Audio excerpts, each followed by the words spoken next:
Good morning বন্ধুরা, কেমন আছো তোমরা? আশা করছি ভালো আছো, সুস্থ আছো। ঝুমকি হাজরা ব্লগ চ্যানেলে তোমাদের সবাইকে স্বাগত।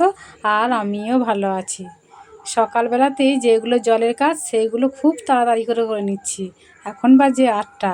তো অনেক কাজ আমার হয়েও গেছে। যেমন কলতলায় অনেক বাসনপত্র ছিল, সেইগুলো সব মাজা ধোয়া হলো। ন্যাতা দেওয়ার কাজ হয়ে গেছে, মুছা হয়ে গেছে। তারপর কলতলাটা পরিষ্কার করে ধুয়ে জামা কাপড় মাখিয়ে রেখেছিলাম, সেইগুলো এখন এই যে কেচে নিচ্ছি।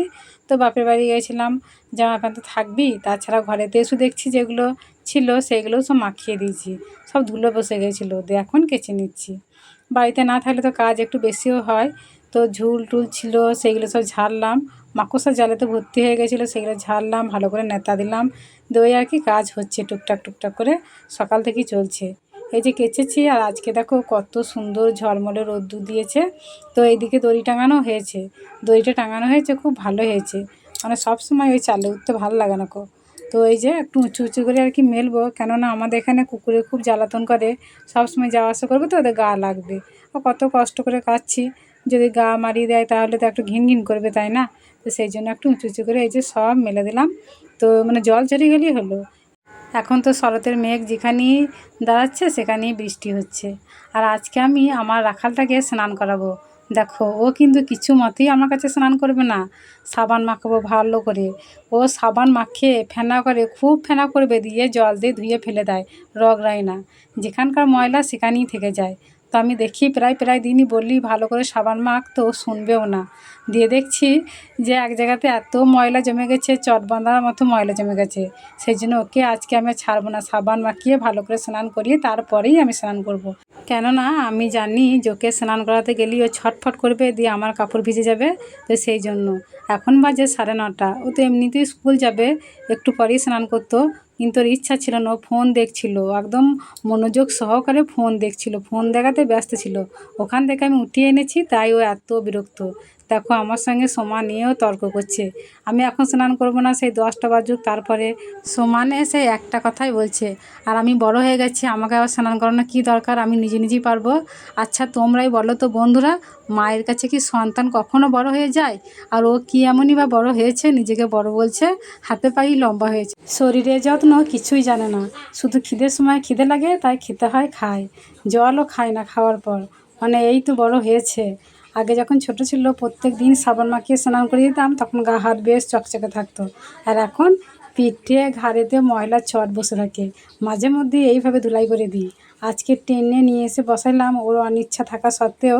তো স্নান করানো হলো ওকে, তারপর আমি স্নান করে ঠাকুরকে ধূপ দেখিয়ে এখন এই যে খাবার জলগুলো ভরে নিচ্ছি। রান্নার জল, খাবার জল এগুলো ভরবো, দিয়ে জামা কাপড় আছে মেলবো, তারপরে গিয়ে মুড়ি খাবো। জলগুলো আগে ভরে নিচ্ছি, কেননা জলটা এক্ষুনি পালিয়ে যেতে পারে, এর কোনো ভরসা নেই। আর এই যে ভাত খেলো, গরম ভাত, দিয়ে স্কুল যাবে, রেডি হচ্ছে। তো চুল আঁচড়াইছে, চুল আঁচড়ালে শুধু সামনেখানটাতেই আঁচড়াবে, পিছন দিকটা পরে থাকবে, আর সামনেখানটা এই চুলটা আঁচড়ে নেবে, ব্যাস হয়ে গেল আঁচড়ানো। তো বললো আর কি শিখবে না গো, বলবে না ভালো হয়েছে, খুব হয়েছে, তাই করবে। আর এইদিকে আমার ননদ আর ননদের ছেলেটা ভাত খাচ্ছে, গরম ভাত হলো। তো এই যে ওরা আর কি মুড়ি খায় না, তো ভাত খায়, সেই জন্য ভাত রান্না হলো, ভাত খাচ্ছে। আর আমি আবার 3বার ভাত খেতে পারি না, সেই জন্য মুড়ি বেড়ে নিয়েছি। আর এই যে তরকারি দেখি গাই চললো কী রান্না হলো সকাল সকাল। তো এই যে হয়েছে, মাছ ছিল কপিস, সে মাছ দিয়ে বড়ির ঝাল, আর মুসুর ডাল আলু তরকারি, আর আলু সিদ্ধ। একটু একটু করে নিই, দিয়ে মুড়িটা খাই। তারপরে তো আজকে আর রান্না নেই, এখন দুপুর পর্যন্ত রান্না হয়ে গেছে, তো রেস্ট নেবো একটু। তারপরে দুপুরবেলায় উঠে আবার ভাত খাবো। এই দুপুরবেলাটা রান্না যদি না থাকে তাহলে কিন্তু খুব ফাঁকা ফাঁকা লাগে, না মনে হয় কিচ্ছু বাড়িতে কাজ নেই। এই ভাগনাটা এক্ষুনি স্নান করলো, ওদের গোটা পিড়েটা দেখো জলে ভর্তি করে দিল। মানে স্নান তো হলো না, একটা যুদ্ধ হলো আর কি, দাঙ্গা যুদ্ধ এরকম হলো। দিয়ে এই যে চুলটা আঁচড়াইছে। শুয়েছিলাম, উঠে এসে ডিম ভাজছি, 3টে ডিম এনেছি। তো একটু পেঁয়াজ লঙ্কা দিয়ে করছি, সেই জন্য মোটা পাড়া লাগছে। এটা একটাই ডিম, একটা একটা করে ভাজতে ভাবলাম, তা আমার আর ভালো লাগছে না, একটা ভাজলাম, আর দুটো আছে একসঙ্গেই ভেজে দেবো, দিয়ে ভাত খাবো। একদম গরম গরম ডিম ভাজাতে ভাত খেতে ভালো লাগে। ডিম ভাজলে না আমি কখনো আগে থেকে ভেজে রেখে দিই না, যখন ভাত খেতে বসি তখনই একদম ডিমটা ভেজে নিই, তাহলে বেশ খেতে ভালো লাগে। এইদিকে আমি ডিমটা ভাজছি, আর ওইদিকে ভাত খেতে বসে পড়েছে সবাই। তো আমি এখন ডিমটা ভেজে সবাইকে দিয়ে দেবো। আমরা খুব সাধারণ মানুষ আর খুব সাধারণভাবেই জীবনযাপন করি, আর সেটাই তোমাদের সামনে তুলে ধরার চেষ্টা করি। তো বন্ধুরা, আমার ভিডিও ভালো লাগলে পাশে থেকো, সাপোর্ট করো। নতুন হয়ে থাকলে চ্যানেলটা সাবস্ক্রাইব করে দিও, আর যারা পুরনো বন্ধু হয়ে আমার ভিডিও রোজ রোজ দেখো তাদেরকে তো অসংখ্য অসংখ্য ধন্যবাদ আমার পাশে থাকার জন্য। এইভাবেই পাশে থেকো। তো দুপুরবেলা ভাত খেয়ে বাসনগুলো নামিয়ে রেখেছিলাম কলতলায়, এখন ধুয়ে নিচ্ছি। আর এখন তো বেলাটা অনেকটাই ছোট হয়ে গেছে, এই বাসন দিয়ে ঝাঁট দিয়ে চুল আঁচড়িয়ে তখন দেখি প্রায় বিকেল গড়িয়ে সন্ধ্যে হয়ে যায়, আর বেশি বেলা থাকে না। এই তো কদিন আগেও বেলাটা বেশ বড় ছিল, বিকেলবেলা কাজকর্ম সেরেও কতক্ষণ ধরে বসে থাকতাম, তাও সন্ধ্যে হতো না। কিন্তু এখন খুব তাড়াতাড়ি সন্ধ্যে হয়ে যাচ্ছে, এবার আস্তে আস্তে বেলাটা আরও ছোট হয়ে যাবে। এই শরৎকালটা আমাকে খুব ভালো লাগে, বাতাসে পুজো পুজো গন্ধ ছড়ায়, সাজো সাজো রব, ছেলেরা বাচ্চারা সব আনন্দে মাতোয়ারা হয়, নতুন পোশাক কেনা ধুম বেড়ে যায়, একদম সব কিছু নতুন নতুন ভাব, তাই না?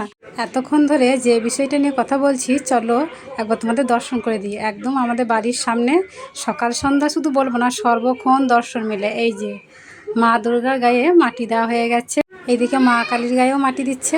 এবছরে পুজোগুলো কত তাড়াতাড়ি বলো তো। আমার মনে হয় পুজোগুলো একটু দেরিতে হয় ভালো, বেশ একটু শেষ দিকে তাড়াতাড়ি পুজো হয়ে গেলে তারপরে দিনগুলো আর পেরোতে চায় না, ভালো লাগে না। তো বন্ধুরা, আজকের ভিডিওটা এই পর্যন্তই, দেখা হচ্ছে আগামী পর্বে। সবাই সুস্থ থাকো, ভালো থাকো, টাটা।